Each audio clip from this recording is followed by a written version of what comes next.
شان تو دیکھو کتنی پیاری ہے، رب سے غوث الورا کی یاری ہے، وہ کبھی بھوکا مر نہیں سکتا، غوث اعظم کا جو بھکاری ہے۔ ایک دن بغداد میں بارش شروع ہو گئی، خطاب ہو رہا تھا، لوگ بکھرنے لگے تو دو جملے غوث پاک کے کہنے لگے، یا اللہ تو دلوں کے بھید جانتا ہے، اگر بندے میں نے اپنی ذات کے لیے اکٹھے کیے ہیں تو تیز بارش برسا، دوڑا دے سارے، اگر تیرے لیے اکٹھے کیے ہیں تو پھر بھی تیری مرضی، رکھنے ہیں تو رکھ، بھیجنے ہیں تو۔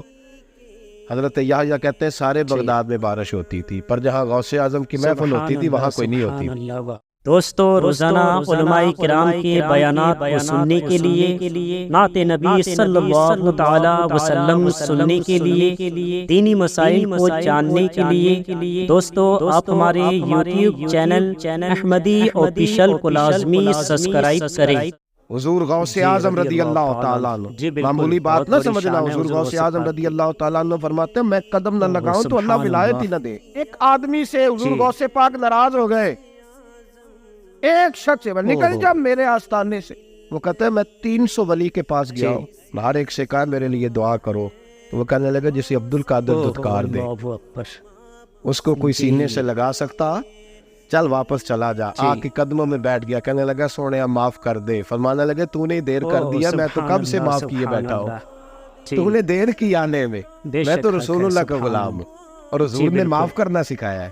حضور غوث پاک واز کرتے، نصیحت کرتے، اور چونکہ نہ شہرت کے لیے، نہ مال کے لیے، نہ نوٹوں کے لیے، اس لیے غوث اعظم جب تقریر کرتے نا، ایک دن بغداد میں بارش شروع ہو گئی، خطاب ہو رہا تھا، لوگ بکھرنے لگے تو دو جملے غوث پاک کے کہنے لگے، یا اللہ تو دلوں کے بھید جانتا ہے، اگر بندے میں نے اپنی ذات کے لیے اکٹھے کیے ہیں تو تیز بارش برسا، دوڑا دے سارے، اگر تیرے لیے اکٹھے کیے ہیں تو پھر بھی تیری مرضی، رکھنے ہیں تو رکھ، بھیجنے ہیں تو۔ حضرت یحییٰ کہتے ہیں سارے بغداد میں بارش ہوتی تھی، پر جہاں غوث اعظم کی محفل ہوتی تھی وہاں کوئی نہیں ہوتی تھی، وہاں کوئی نہیں ہوتی تھی۔ غوث اعظم تقریر کرتے، کبھی کبھی وجد آتا تھا۔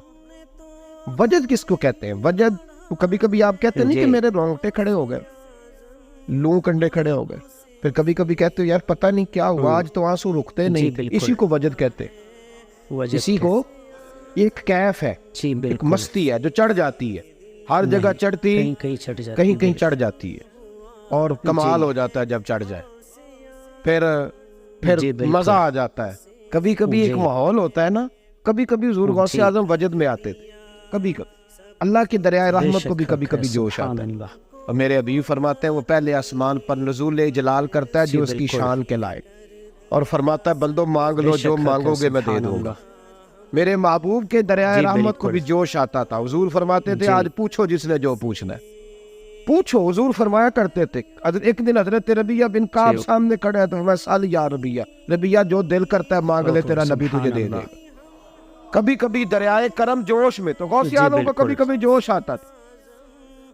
ایک دن تقریر کرتے کرتے کرتے کرتے جذبات میں آ گئے، جوش میں یوں نظر اٹھائی تو حضرت خضر گزر رہے تھے اوپر سے، اور جوش جذبات میں فرمانے لگے ہو بنی اسرائیل کے ولی ذرا نیچے تو اتر، ذرا محمد عربی کے غلام کی بھی چند باتیں سن کے جا، آج مجھے سناؤ رسول اللہ کے غلام کس طرح کے ہوتے ہیں۔ حال میں وجد میں، کیف میں، تھوڑی دیر گزری تو تڑپنے لگے، مجمع پہ سکوت تاری، لوگ سمجھ نہیں رہے ہو کیا رہا۔ ایک آپ کے خلیفہ تھے حضرت علی بن ہیتی، وہ دیوار کے ساتھ ٹیک لگا کے سو رہے تھے، سارا مجمع دم بخود ہے، یہ کیا ہونے لگا؟ غوث پاک اٹھے، تقریر وہیں رہ گئی، علی بن ہیتی کے پاس جا کے یوں ہاتھ باندھ کے کھڑے ہو گئے، اور دیر تک نبی پاک پہ درود پڑھتے رہے۔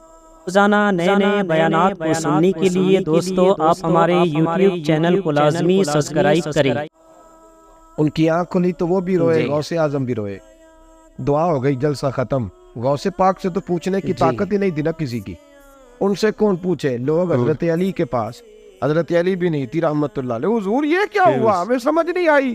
آپ فرمانے لگے تمہیں کیا بتاؤ، تم کسی معمولی پیر کے ماننے والے نہیں ہو، میں آج غوث اعظم کی محفل میں بیٹھے بیٹھے مدینے پہنچ گیا ہوں، اور مجھے رسول اللہ کے جلوے نظر آنے لگے ہیں، پر میرے شیخ کا کمال دیکھو، جو میں خواب میں دیکھ رہا تھا عبدالقادر ظاہری آنکھوں سے نظر فرما رہا ہوں، ظاہری آنکھوں سے، عالم وجد میں کیف میں، سرور میں. اور جب غوث اعظم تقریر کرتے تھے نا تو 50 آدمی اس کونے سے کھڑے ہوتے تھے، کہتے تھے حضور ساری زندگی گناہ کیے ہیں، اب توبہ کرتے ہیں، اب دوبارہ گناہ نہیں کریں گے. اس کونے سے 15 کھڑے ہوتے تھے، حضور ڈاکے ڈالے ہیں ساری عمر، اب توبہ. آپ کی بات نے دل بدل دیا ہے، اللہ نے توفیق ہدایت دے دی.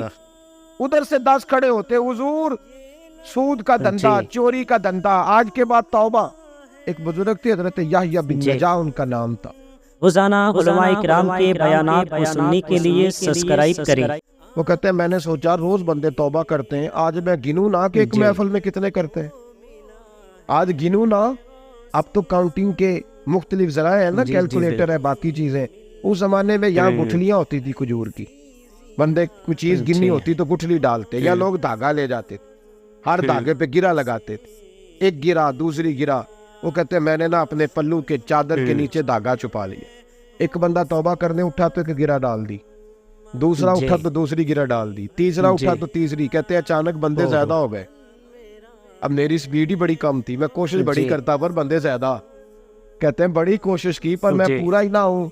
کہتے ہیں جب میں تھک گیا نا اور تھوڑا سا میرا سانس بھی پھولنے لگا، پریشان بھی ہوا، تو غوث پاک نے میری طرف دیکھا اور دیکھ کے مسکرائے اور مسکرا کے فرمانے لگے یحییٰ میں دلوں کی گرے کھولتا جا رہا ہوں، تو بند کرتا جا رہا ہے. میں گرا کھول رہا ہوں، تو گرے لگا رہا ہے. اور چھوڑ دے یار، تجھ سے نہیں گرا جائے گا. یہ عبد القادر کی وجہ سے توبہ نہیں کر رہے، خدا کے فضل کی وجہ سے کر رہے. اور اللہ کا فضل گنا جا سکتا نہیں، شمار کیا جا سکتا. فرمایا نہ کر. آپ نے 40 سال لوگوں کو تبلیغ فرمائی، ہزاروں یہودیوں نے کلمہ پڑھا، جی بالکل، لاکھوں نے. عیسائیوں کا بڑا عالم تھا. روزانہ نئے نئے کلام سننے کے لیے دوستو آپ ہمیں سبسکرائب کریں. وہ کہتا ہے میں پوری انجیل پڑھتا تھا، جتنے نسخے تھے سب مجھے یاد تھے، لیکن میں متاثر ہو گیا اسلام سے. یمن کا رہنے والا تھا. میں نے ایک ٹھان لی اس کے ہاتھ پہ کلمہ پڑھنا ہے جو اس وقت نبی پاک کی امت میں سب سے زیادہ شان والا ہو. کہتے ہیں میں سویا تو خواب میں جناب عیسیٰ کا دیدار ہوا اور مجھے کہنے لگے تلاش کرنے کی ضرورت ہی کوئی نہیں، بغداد چلا جا.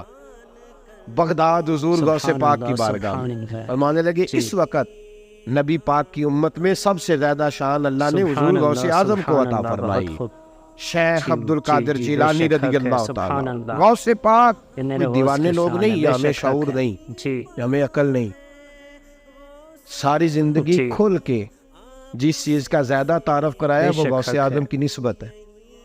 اب تو ہمارے ہاں پیری مریدی کا رواج ہی نہیں نا. حضرت باعث بستامی فرماتے تھے میں اس مولوی کے پیچھے نماز نہیں پڑھتا جو کسی کا مرید نہ ہو. جس کا اپنا پیشوا کوئی نہیں وہ میری پیشوائی کیسے کرے. حضرت مخدوم اشرف جہانگیر سمدانی فرمایا کرتے تھے میں تو اس دکاندار سے سودا نہیں لیتا جو کسی کا مرید نہ ہو. مرید بننا بھی اس لیے کہ جس نے تربیت ہی نہیں لی، جس کے اندر درد ہی نہیں، روحانیت ہی نہیں، اس کا پیشوا ہی کوئی نہیں. کس طرح اب تو ماحول نہیں نہ رہا.